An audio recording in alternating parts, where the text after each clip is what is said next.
bersama saya Imelda Triputri Neti, NIM 1703030031, mahasiswa semester 7 kelas A, jurusan Sosiologi, Fakultas Ilmu Sosial dan Ilmu Politik, Universitas Nusa Cendana Kupang.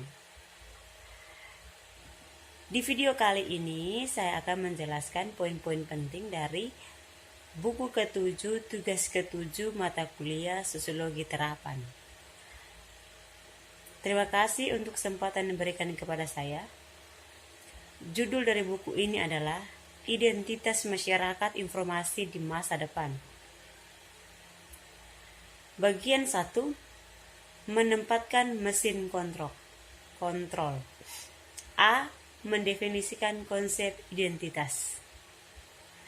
Identitas konseptualisasi merepresentasikan sejumlah tantangan yang bersumber dari sifat kompleks dan multidisiplin dari subjek, domain dalam konteks evolusi konstan, di mana konsep lama ditafsirkan ulang dan konsep baru dibuat, dan yang melibatkan ahli dari berbagai cakrawala dan dari berbagai geografis lokasi grafis.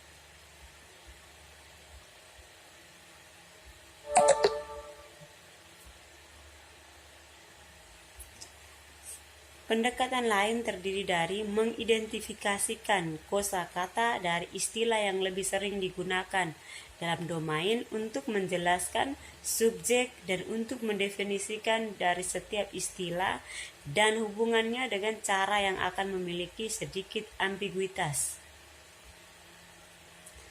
Secara praktis, definisi ini dapat ditemukan dalam kamus atau ensiklopedia.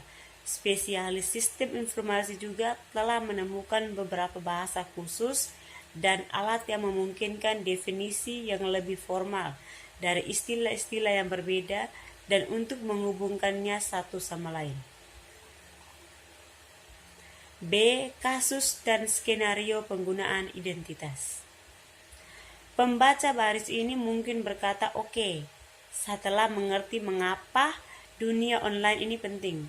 Tapi bisakah Anda menceritakan lebih banyak tentang identitas online orang-orang itu berkembang di dunia ini dan apa yang membuatnya istimewa?" Identitas khususnya penting dalam lingkungan virtual. Karena lingkungan virtual biasanya tidak memadai disadari atau orang berpartisipasi secara sukarela. Kualitas interaksi bayangan yang dikembangkan oleh orang di ruang-ruang ini sangat terkait dengan citra itu orang memproyeksikan diri mereka sendiri. Misalnya, interaksi yang efektif sangat bergantung semut pada tingkat kepercayaan antara peserta yang terlibat dalam interaksi itu. Sebagai kesimpulan, kami ingin membuat daftar sejumlah contoh yang menggambarkan beberapa masalah yang telah terjadi di dunia maya. Pertama, kasus singkat pemalsuan identitas email dan konsekuensi untuk reputasi seseorang. 2. Pemburuman identitas publik atau pribadi disulut setelah memposting di blog. 3. Pendekatan untuk mengisolasi bidang kehidupan berbagai identitas.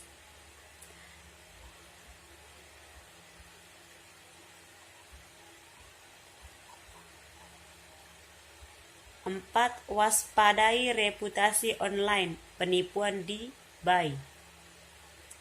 Bagian kedua, kehidupan virtual dan realitas virtual. Di era masyarakat informasi, konsep tradisional tentang identitas berkembang. Secara historis, identitas telah digunakan untuk mencoba mengidentifikasi orang secara unik. Seperti identitas dimaksudkan untuk merujuk pada seseorang tanpa ambiguitas. Identitas virtual entitas fisik adalah identitas entitas virtual yang terkait dengannya. Nama samaran membentuk keluarga penting identitas virtual. Bagian ketiga, penggunaan dan penyalahgunaan data biometrik jaringan sosial. Teknologi tinggi dan teknologi yang sedang muncul.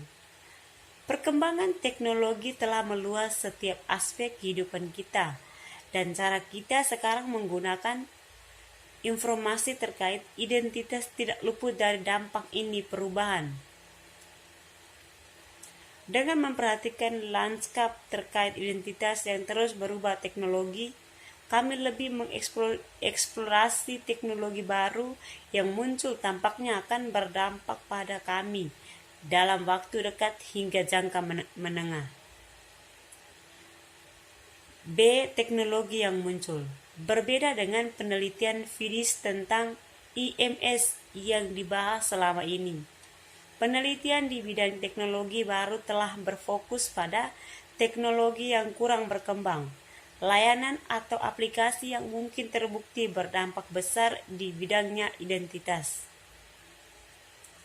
Teknologi yang sedang berkembang adalah topik yang mencakup semua bidang di mana pekerjaan FIDIS dipisahkan dan dikelompokkan, sehingga penting untuk pahami dampak potensial yang mungkin ditimbulkan oleh teknologi baru. 4. Mobilitas dan identitas. Sedangkan sistem manajemen identitas untuk internet adalah diperdebatkan secara intensif, manajemen identitas dalam aplikasi seluler memiliki tumbuh diam-diam selama 17 tahun terakhir.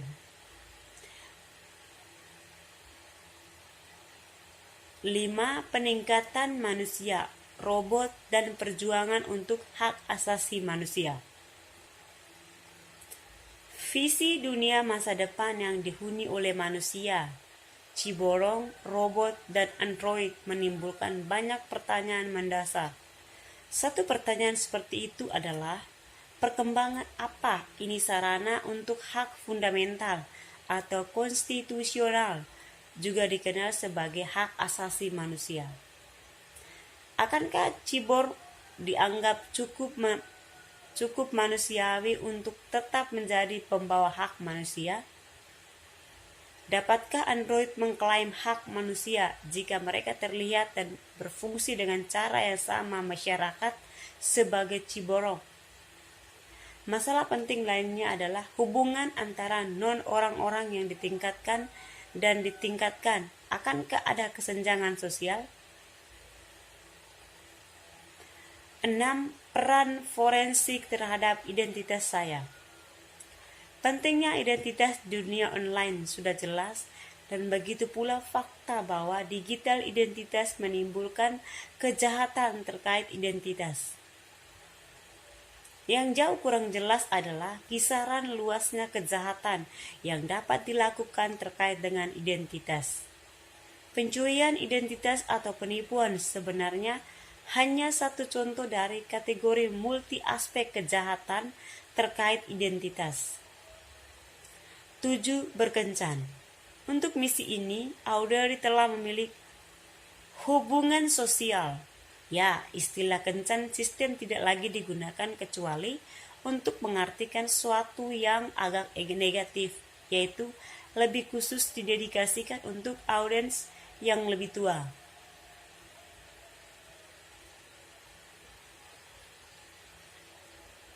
Sebenarnya, afiliasi ini hubungan tunduk pada persetujuan dari anggota lain dengan sistem pemungutan suara. Audrey harus menampilkan dirinya sebelum diterima. Tingkat penolakan ini namun prosesnya rendah karena operator hubungan ini ingin memiliki sebanyak mungkin pelanggan Thomers mungkin, tetapi membantu membuat tingkat pemfilteran pertama, dan khususnya membuang orang yang sangat aneh. Oleh karena itu, Audrey mampu melewati ini gerbang pertama tanpa kesulitan.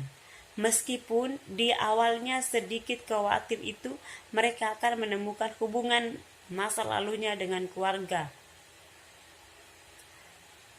Tapi ketakutannya tidak didirikan, terutama karena operator hubungan dilarang keras untuk berbagi informasi pribadi dengan operator lain, dan selain itu ada begitu banyak persaingan hubungan antara operator bahwa mereka tidak pernah bertukar informasi. Saat pindah ke hub baru ini, Audrey mampu menghadirkan bagian dari identity yang telah dia kembangkan di salah satu hubungan sebelumnya tempat dia menjadi anggotanya. Sekian dari saya, jangan lupa untuk like dan di subscribe. Terima